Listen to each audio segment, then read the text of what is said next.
Live from the Export Beer Garden studios, this is the agenda for the 25th of May. The Agenda, an alternative commentary collective podcast.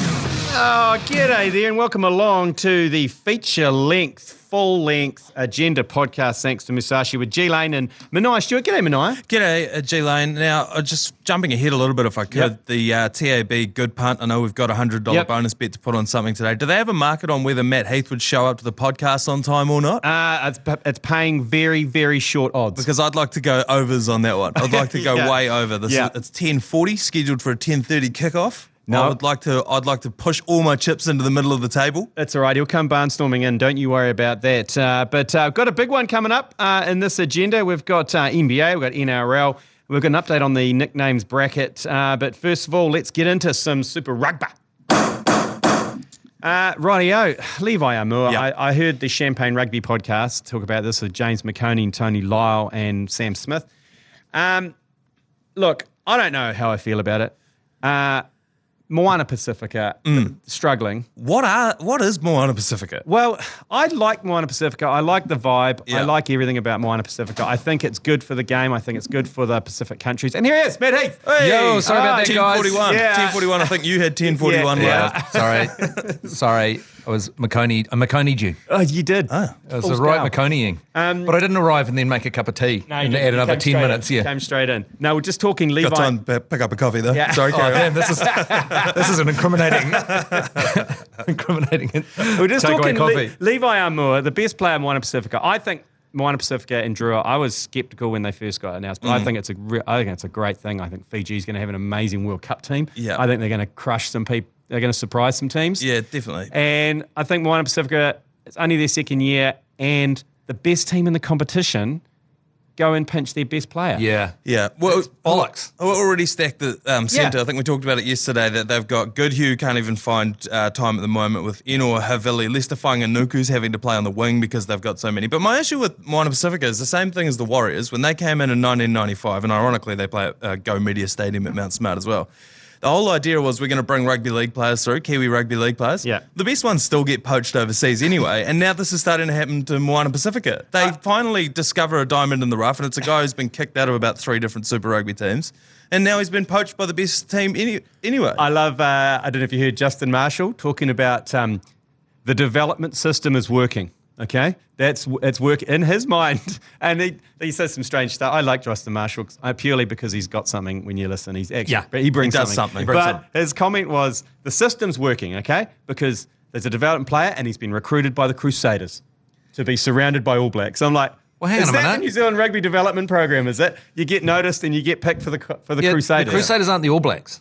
That's not really how it works. What will work, and I know you claim to be from Canterbury, Manaia, but I think you're pretty much in Otago. But anyway, they got to do something about that. Like, so the Crusaders just winning is sucking the freaking life out of the tournament. Yeah, 100. People, you're going down to Orange Theory Stadium and good teams just getting their ass handed to them. It's not conducive. That's why you've got to keep telling. There's got to be some. What's the system? The draft system, whatever. There's got to be a system where the team that comes last gets good players the next year. Well, it's a trade thing. Like, this is what Joe Jury was talking about online this morning, was saying, if there was a trade system, Levi Aumua could have been traded to the Crusaders for some up-and-coming talent. Yes. Shea Fihaki could have come back the other way, who's not getting game time down there, and they could have traded him for this playoff push, because it's going to be pretty tough for the Crusaders. Look, hell will freeze over before the rugby union introduced a draft system. I'm sorry. We all think it's a good idea. Everyone keeps saying it every fucking year.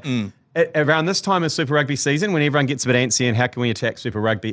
Why is it failing? Chris Ratu gets on it. Everyone climbs on. What's wrong with Super Rugby? Everyone suggests salary cap or draft. Trade. It's never going to fucking happen. No, it it's won't because happen. it's a communist dictatorship. It's basically a Stalin situation, and they'll hold on until the wall gets pulled down and we storm the Kremlin. And it's that's the way. He's saying we have to bring down Rugby the Iron Union, We have to bring tear down this wall. the Iron Curtain. Yeah, we have to, because you can't have franchises that aren't franchises, and you can't have a rugby competition that doesn't have its own board and doesn't make its own decisions for the good of that that competition, not the good of the All Blacks, not good of world rugby. They need to sell them 100% to private franchises. Yeah, 'cause at the 100%. moment they're owned by the rugby union, and it's all a bit weird. But it's an ego thing at this point. New Zealand rugby would rather hit the nuke button than to ever agree that they were actually wrong and there should be a draft/trade system. Do they just sit around and go, "Oh my God, there must be people sitting around. We're not hitting our KPIs, guys, and that Silver Lake money is just going to disappear and nothing will have come of it, and then we're having to pay them. Then we'll have little kids playing Ripper Rugby to pay Silver Lake back." You take that back, Matt Heath. You take that out of your mouth, because that Silver Lake deal, they set up that commercial arm, and the first thing they did, they bought NFTs for the Black Ferns, okay? So you shut the fuck up, okay? They spent that money properly. Yeah, because they're a digital company. They've invested in Twitter at some point. they're going to send some tweets out. They should have invested in NFTs, which I think I've pitched before on this, but that's non-fungible dick pics. Oh yeah, and look, It was for the Black Ferns though, so this might be difficult. So you've got the ledger all the way back. That would be a problem for Beefy Botham because it wasn't a ledger, he got away with that dick pic because he said it was he was hacked, right? That's not a problem. But if you had a non-fungible dick pic, then you've got the ledger, Yeah. you've got the accounting that takes it right back to your 100%. dick, and there's no way to to get out of it. He's going to make a lot of money off it, though. Yeah. Think about Malachi Fekitoa.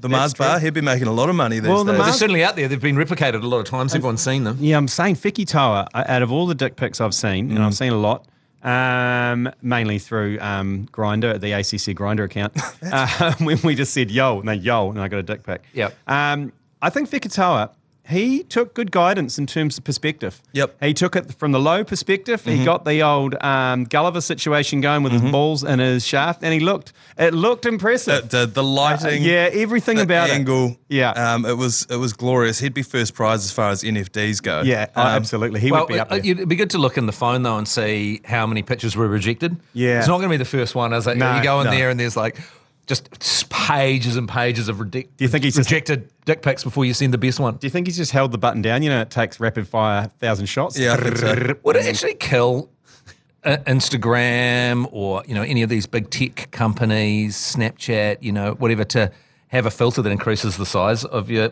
downstairs? Surely there is one. Can AI sort that out? So you just Surely take the there's shot, one. AI it can. cleans up round, it gives it a bit of a shave, it evens out your balls, Well, and it then it was- increases the shaft. It would look like a cartoon character, though, because it would clean it up so much. You'd Yeah. look at it and go, that looks like Bart Simpson's knob. But the rest Yeah. of you looks like shit. Well, when these phones came out with the 3 cameras on the back, it was a massive game changer in the DP world, and the NFT world, certainly. We went from taking dick pics to taking Richard photographs where they were so clear that you could see the fucking emotional scars on them. It was some powerful stuff.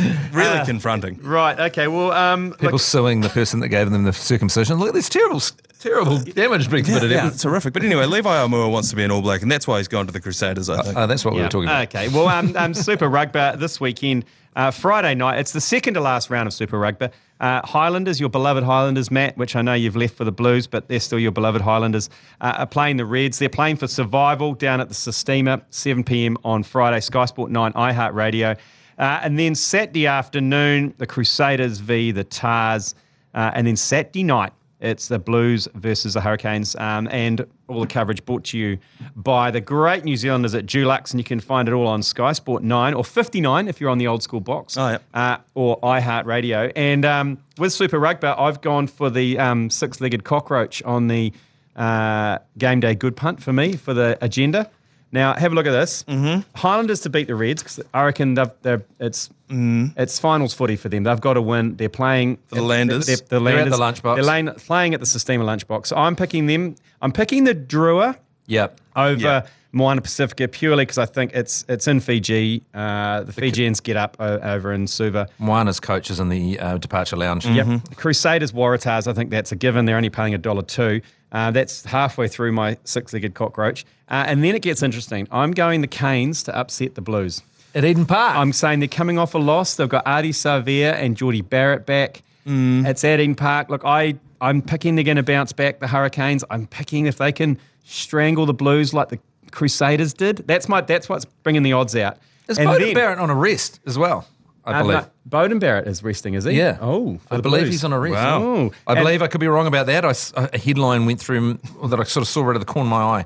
So don't take that to your bookie, the TAB. And then the other one I'm picking, and this is an interesting one, Brumbies over the Chiefs, over in Canberra. You're going to pick the Brumbies? I'm going to pick the Brumbies because I think the Chiefs may just take the foot off the accelerator a little bit. I know they're going to be smart, and old Clayton was going ape shit in the box, upset with their performance recently. But I don't know. They're going to qualify top. I don't think they need to win this game. If they were smart, they would massively take the foot off the brakes. Yeah. 100% coast. And coast and no injuries. Totally. No, don't contest any high balls, That's my pick, and then I got the Rebels over the Force purely because it's being played over in Melbourne, and the Force on the back of quite a lot of hidings. The Western weakness. Yeah, so that's my six-way. That's my six-way, and that is paying $15. That six-legged cockroach. I really like that, and we've earned the right. We're talking rugby about earning the right to spin it wide. Well, we made the 3K. Yeah, very quickly. Oh yes. Too. So we got the 3K. We split that amongst 30 lucky punters over the week.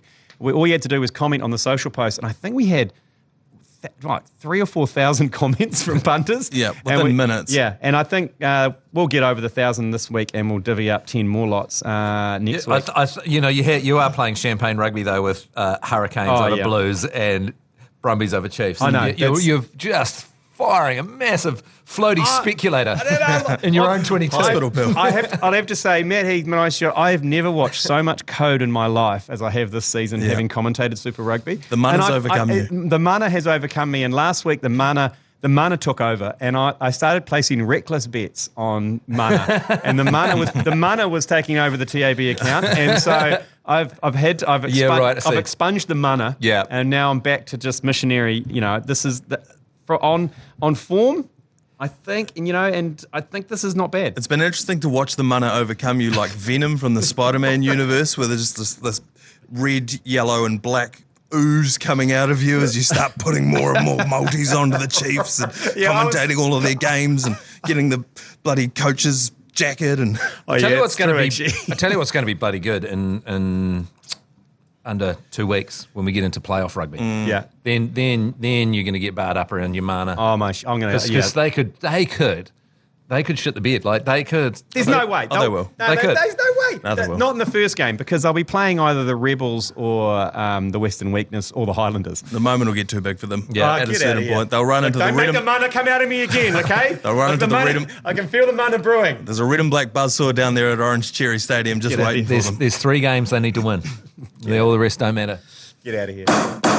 Hey, just a reminder, 1 week left to get in the draw to come to Paris with us. Us three. Us three. On the Export Ultra Beer Garden Tour of Paris in September. I think there's a rugby tournament going on around the same time, but that's nothing to do with that. No. Nothing to do with that. Just happens to be there. We're there very, very beer garden focused. Yes, we are there with Export Ultra just to do some market research on beer gardens of Paris that we can bring back to New Zealand in time for summer. Okay? Du simplement pas. Yeah. I don't know what that means. All you have to do, text Paris to 3236. If you don't know how to spell Paris, you shouldn't come. 3236. And then you click on the link and register. That's all you have to do. We draw that next week, and then we announce live on the commentary next Friday. Who's coming with us, you and a mate. So get onto it. It's pretty simple to enter, and you can join us. I have a challenge for you, Manaia Stewart, on our trip to France. I want you to wear a black and white striped shirt, a beret, a horrifically pesty moustache, and walk around the whole time carrying a French breadstick. That's my challenge for the whole time.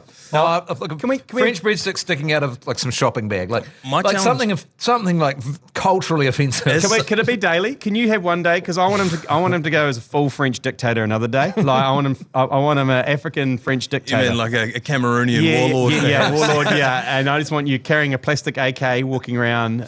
Maybe not AK because that might get you shot. Well, I've been to Paris before, and it doesn't take any of that for me to get randomly searched at the airport. It's so terrifying when you get off a plane. There's blokes with machine guns. Just be like, "Can you come with us?" I was like, Jesus. Oh yeah. Christ. Now I was fresh off the back of a sharing run where I had a beard where I looked like exactly who they were looking for. But we're going. That's rich for a country to be sort of targeting people because they think they look like terrorists, considering they flew over here to New Zealand, an allied nation that expended a lot of our young men fighting for them in their country. in World War II. Yeah. And they're like, we'll just send a couple of people over and we'll just blow up a boat in their harbour. A couple of limpet mines. No, but every now and then I think about that. How freaking crazy was that? And that we've sort of forgotten about it. We've forgotten about it. And also it was like, it was a peace mission. It was. You blew up a peace mission in an allied country. It was seemed like it was an overreach. It was a massive overreach. It was an overreach. So They had him here. Maybe them detaining me was because they're like hyper aware, hyper alert of retaliation at some point. There's every Kiwi that comes in, they're just like, fuck. They're like, Does he remember? They're like, those Kiwis, their revenge is best served cold. Yeah. And in 2025, the Eiffel Tower goes down. Yeah. And there's a couple of Kiwis involved. I think the worst we'll do is sit on the toilet backwards at the Louvre. That is about it. The Kiwis' revenge. I've already destroyed the toilet at the Louvre. Oh, good. I had a big night, and then I went to the Louvre, and I destroyed the toilet in the gift shop downstairs. Well, maybe that's we should leave our mark. We need to leave our mark on Into Paris. the plumbing. Are we going to the Louvre? The Louvre? Why Louvre. not? Of course. I think our accommodation looks out across the Louvre. It's pretty close. Oh, oui. I've seen actually. I've got sent a video of our accommodation. There's a grand piano in the foyer, so I think we need to practice Billy Joel's Piano Man, and we'll sing that at like 3 a.m. What about that song, Great Balls of Fire. Mona Lisa, you're an overrated piece of shit? You know that song? I don't know. Deja vu. You're an overrated piece of shit. I'm going to learn Great Balls of Fire like Miles Teller from Top Gun Maverick. Yes, that's a good Ba-ba-ba-bum.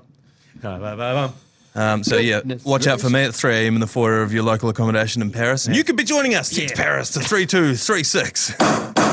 Hey, thanks everyone's feedback. We threw out the ACC nicknames, the best ACC nicknames, and what we're going to do, we gathered everyone's nicknames, and we're going to get a top 32, and we're going to do a nicknames bracket battle that's going to kick off, and we'll need your help on that bracket. So we're going to be putting them out in the next week or so. There's some crackers in there. I mean, obviously he's a favourite. Steady the Ship's a favourite, but there's the Sexy Camel. There's Lovely Trenty. Well, Ben from Accounts. Harry Jav as well. Oh, yes. So these two I circled, Harry Jav and Steady the Ship, and somebody mentioned this, that they've had crossover into the mainstream. Yeah, People right. now refer to Grant Elliott as the Harry Javelin that don't even know what the ACC is. Yeah, well, Ben from Accounts was the same. Yes. Ben from Accounts, it became a headline on the newspapers. It says Ben from Accounts delivers again, and we were like, hey, that's us. Yeah, another comment on that post was like they didn't realise the impact that we'd had on mainstream culture with all that kind of stuff. And the Harry Jav is actually, I've mentioned this before, obviously he's a very skinny man. He's quite hairy.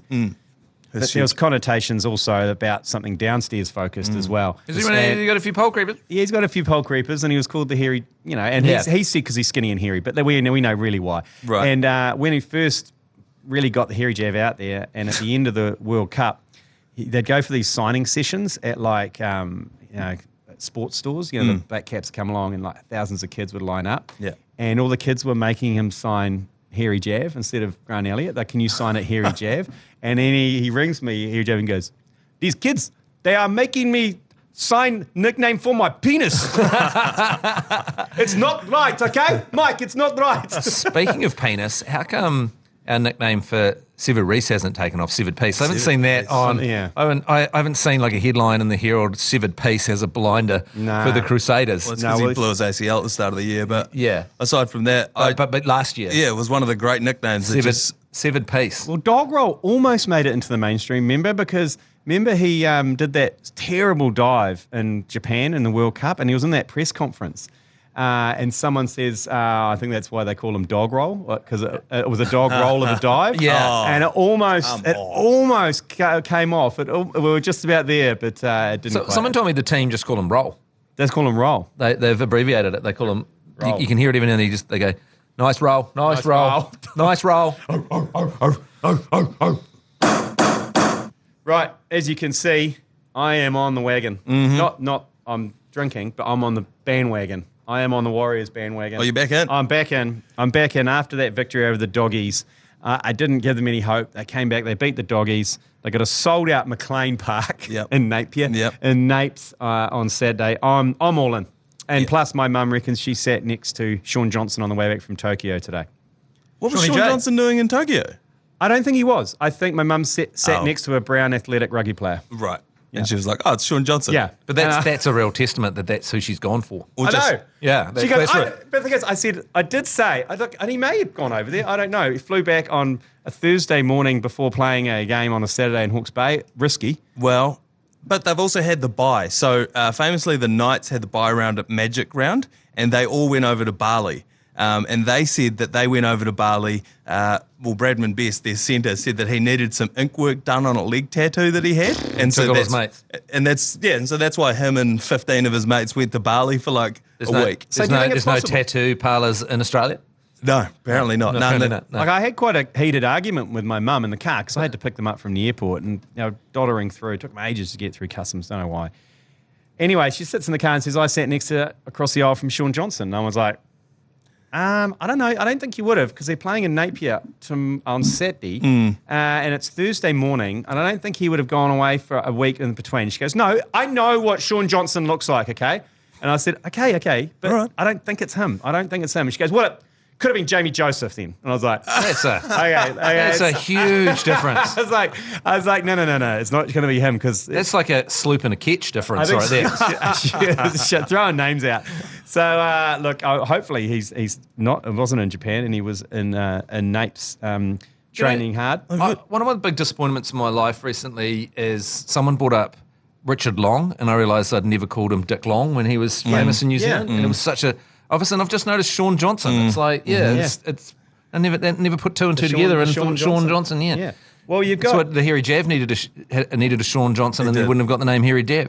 So Shawnee Jade, I mean, look, I don't know. This is not a great source, my mum, but she said he was over there talking about a coaching role. Oh, and I was like, for league. The league's not big in Japan, not huge. But then the announcement during the week of a return of Chanel Harris-Davida. Correct. What does that mean for old Shawnee J? Is he going to go and coach sumo wrestling?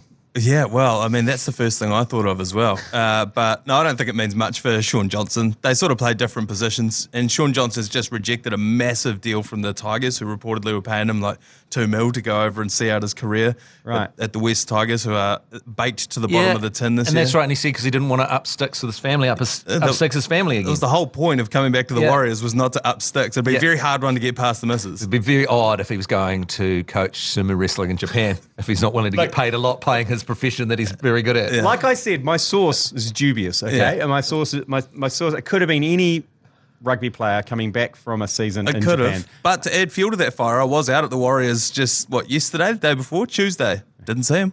Ooh. Didn't see him. So, okay. You know. It could have been Lurch. Maybe. Was it Brodie Retallick? Maybe. Was it Aaron Smith? Maybe it could have been a meeting halfway between someone from Europe and they'd met in Tokyo. Oh, you know what I'm saying? You bit of a disabled toilet situation. Yeah. Well, maybe not. But here we go. Hey, State of O is next week. Next Wednesday night, State of O 1, live from Adelaide. Unusual. Yeah, very unusual. Why don't they just put it in New Zealand? If they put a State of O in New Zealand and put it at Eden Park, it would go off the Richter scale. It would go ballistic. People would fly from every corner of the country to come and watch that. There's no better way to put yourself on the back foot for a long period of time than an impromptu Wednesday blowout, and that's what State of Origin is. Every year it rolls around, I look at it and I think, there's the next couple of weeks of my life just fucked. Yeah. Because you're going to have a few beers while you're watching it. The game is scheduled to start at 10, and at 10 o'clock, what happens is Gus Gould walks out onto the stage, quotes Game of Thrones at you, and then rambles for about 10 minutes. They have a jet fly over. They walk the Immortals out onto the thing. They cross the Wendell Sailor. And then after all of that, the game actually kicks off at 10:30. It's a fluid start, isn't it? It's a fluid start time? It's a gender fluid start, and it's a time fluid start as well. And then the halftime show will go on for about half an hour as well. So when all's said and done, it's 1 o'clock. It's 3 o'clock by the time you roll in home, absolutely hosed, sleep in the spare room, still snore too loud somehow, and still wake up in the dog box. Jesus, that sounds like that's happened before. Anyway, good news for you, Manaia. It's about to happen again. Yeah, we're hosting a viewing party at Shapiro's in Auckland. Oh, so it's work. Yeah, so it's work. So text STATE to 3236. Book a table now. It's booking up super quick. I'll be there. Manaia will be there. I think Matt will come along. I think Tony Lyle's coming along. James McConey will turn up for a free hamburger. So it's STATE to 3236 to book a table. We're at Shapiro's if you're in Auckland.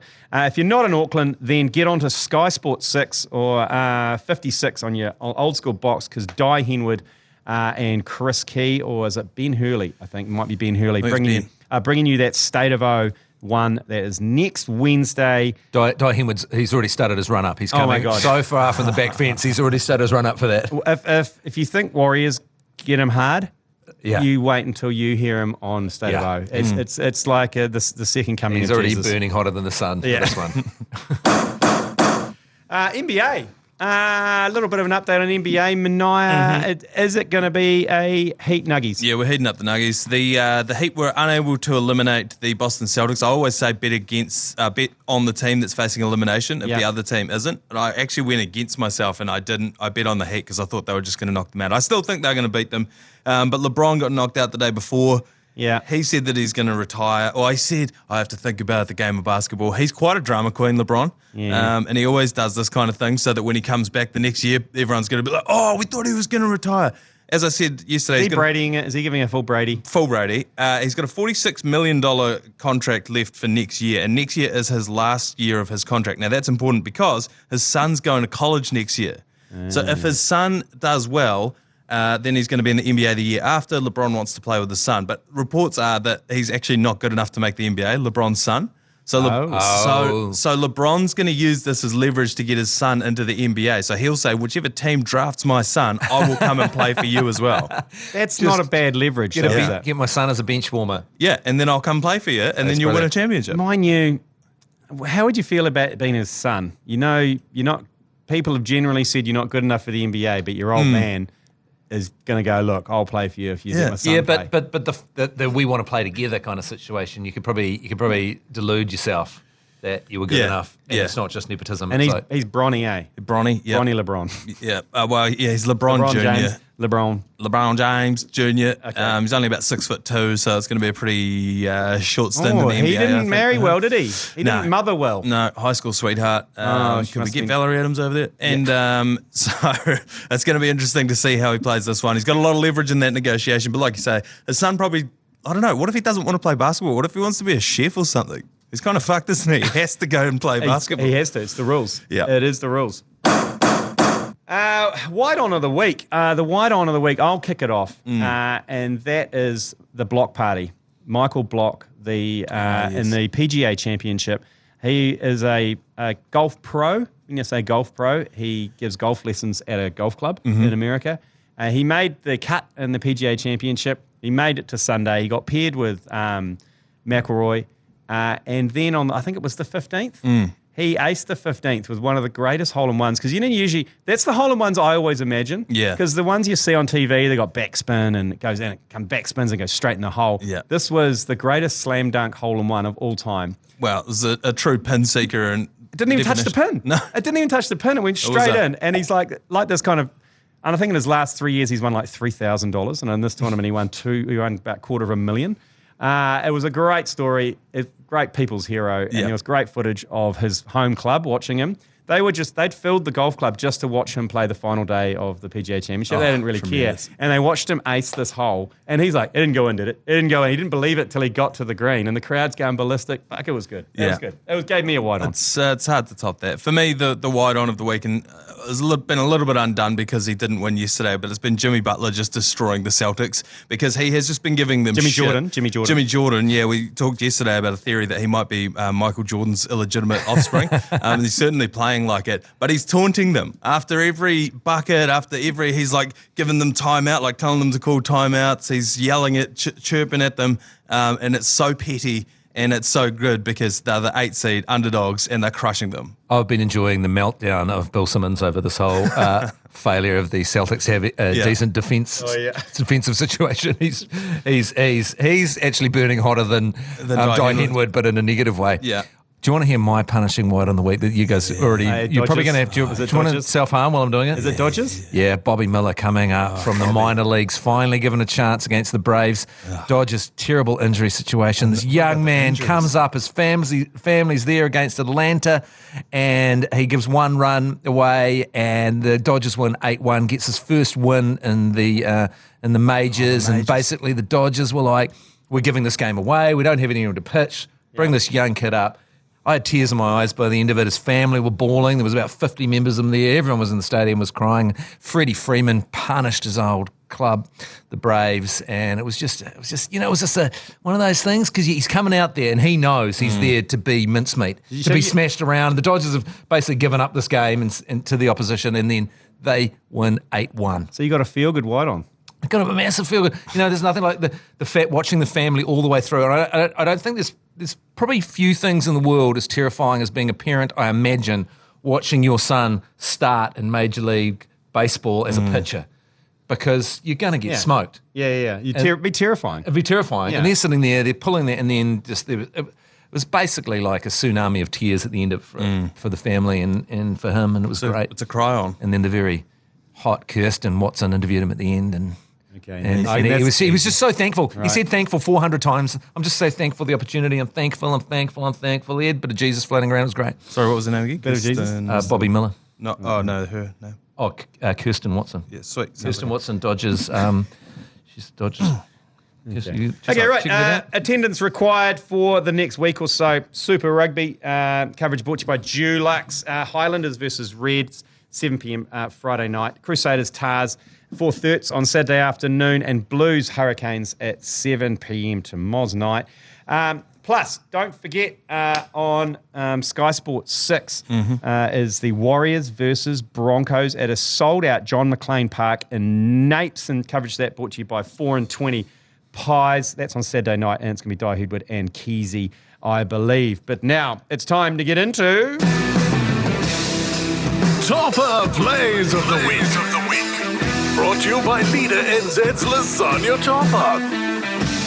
Rightio. Now, number 3 on the Topper Plays of the Week, and it doesn't get more New Zealand, doesn't get more rural than a streaker on a farm bike. Nude? Full nude. This is him going through a rural rugby match. Full nude. He goes straight through the middle of the field, burns down past the dead ball line, and out onto the farm, disappears into the farm. Good luck catching up with that red badge. It was, but I mean, there's no security there. That is.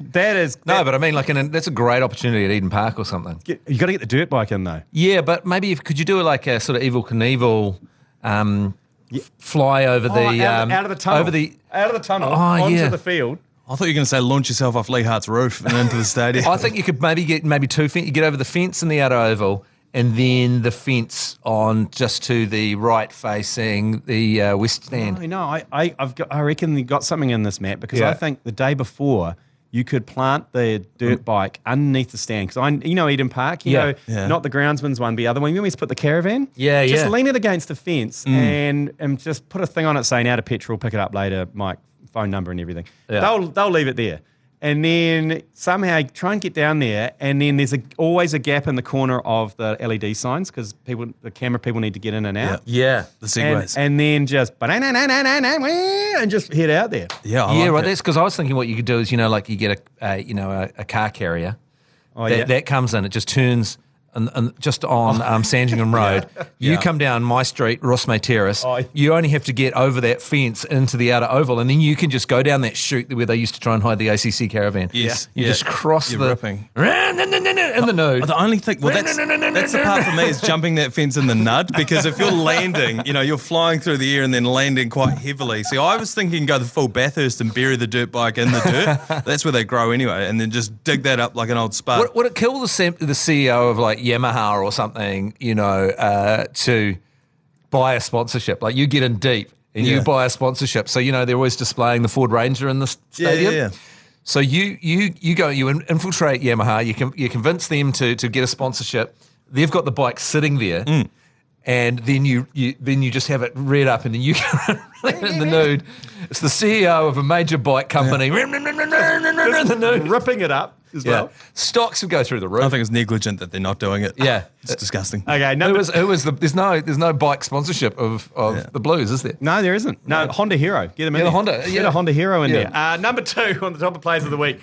The Warriors jerseys they're getting more iconic than the All Blacks jerseys. Yeah. It's almost iconic to appear in weird places I think we saw one at the Super Bowl a few years ago, but one's turned up at the PGA Championship, and this great New Zealander who sat next to the green, I don't know, it was a great shot of him on the coverage as well, sitting there, and is not just a old Warriors. It's a brand new one. It's got one NZ. Season. It's got one NZ on it. That's the one NZ. So there's There he is. There he He's is. known. He's planned that. He knows he was going over there, isn't he? And he goes, Look at I better buy a Warriors shirt. chuck the Look at wires. that. It's great. Oh, it's like up the you go wires. back. He's in the putt and he's just sitting. He's so concentrated on that. Did I tell you I appeared at the Comedy Fest? I was doing like 5 minutes before this snort thing. Yeah. Yeah. Where I had to get on stage. It was in the sold out snort. Yeah. massive. So you Snort. you told jokes for 5 straight minutes, and then a bunch of people did snort. Yeah, no, that was basically what it was. But Sounds it like was- Sunday at Chapel I don't know. Bar. It was like 550 people there in the big theatre, and I'm on stage, and then I'm looking around and going, this is a different crowd. And then they ask, what Snort does is they ask the audience, it's like an improv thing, and then they get famous, good-looking people like me to get on stage and talk about the topic for 5 minutes on stage. I thought snort just made you talk really fast and tell people about business or podcast ideas. So anyway, these people that are, like, We should start one. what would you call them? They're kind of thespian type people, Yeah. and they go to the Theatre crowd athletes. for they go to the audience, and the first guy goes, "Up the fucking Warriors, Heathy!" And they're like, "Well, I don't know if we can do 20 minutes improv on Up the fucking On Up the Warriors." Fucking Warriors. So they go to the other side of the room, and this guy goes, "Up the fucking Warriors!" and right now they're thinking, "Oh no, there's a different crowd in tonight. There's a different crowd." And then they're like, "We can't do Up the fucking Warriors and Up the fucking Wars." So then they go to the person in the front row, and the person goes, "HSRF, highly secured routing facility." Jesus Christ. And then they've done Brilliant. 3, so we have to go with that one. You've got to, so you went with HSR. Oh, yeah. So I described what a highly secured routing facility was for 5 minutes to shock looks from everyone. Like a highly secured routing facility, when a man gets quite wealthy, he might need to run a mistress, and you can't run that through the family home. So what you might do is you might buy an apartment in town. That you office. only have It's the an office. code, It's an office. or you keep it off the books as maybe an investment Yep. property. Yep. But for some reason, wife never seems to get the code to the door. You always say the Well, it's property rented out. manager, It's rented Yeah. out. Yeah. Someone in or there. you say there's no point in renting it. It's too much of a hassle. It's just Yeah, land yeah, banking it. yeah. And so I'm explaining this, and then I said maybe a person like, I don't know. Look, I'm not saying he's got one, but maybe Jeremy Wells might run one of these. And the crowd really gets into it. And then what followed next was 20 minutes of improv around Jeremy Wells using his name, running a highly secured routing facility, cheating on his wife. I had to make it a full-throated mea culpa to Jerry after that. Can I just say the Mad Monday podcast does 40 minutes on Up the Fucking Wires every week? And you can subscribe to that wherever you're listening to this podcast. Well, they needed you in the Snort improv group. You guys would have been fine. You and Di would have killed it. Okay, and number 1 on the top of plays of the week, Brooks Koepka. Anyone who's watched Full Swing first season, it was heartbreaking to watch a man crumple live in front of you. Yep. But he managed to hold his nerve. He won the PGA Championship, and he was pretty stoked. And then he absolutely gotten one. Yeah.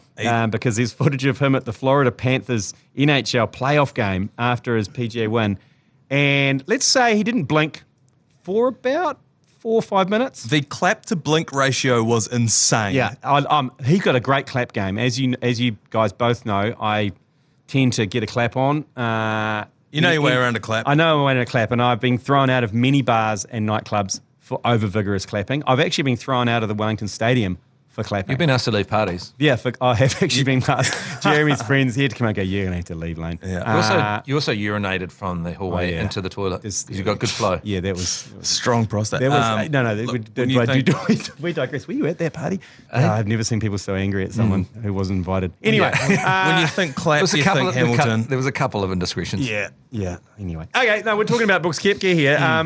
He looked like he was absolutely in one. I couldn't see any pupils. No. Well, I think that's all you could see. And That's what I it mean. looked like. It just looked like a cat, like a black. There was hole. there was an intensity to the whole look, wasn't there? Good on him though, and it's great to see. And he had the trophy with him in the corporate box, and From the PGA. yeah, and he was filling it with beer and drinking piss. I love that. Yeah, I that's love good. the fact that you've won a championship and you can just get in one for a week. He's on the Live Tour. His next tournament's probably another 6 weeks away, so he doesn't care where the PGA guys are going to get punished at the Canadian Masters Yeah, now. you should. If you're not going to live it up after that, then when can you? Totally. J.R. Smith, after they won the NBA finals, he had his shirt off before they even presented the trophy, and for a week he didn't put his shirt back on again. Oh. And he said it was because he had talked to people who were still partying in their outfit, like their uniform, like 3 or 4 days later. He's like, that's nasty, so I'm taking the jersey off as soon as I can. Brooks Koepka should have gone topless. He should have. Yeah, it looks like he's got a rig that could pull it off, actually. Yeah. As well. NHL, the NHL wins are always good, aren't they?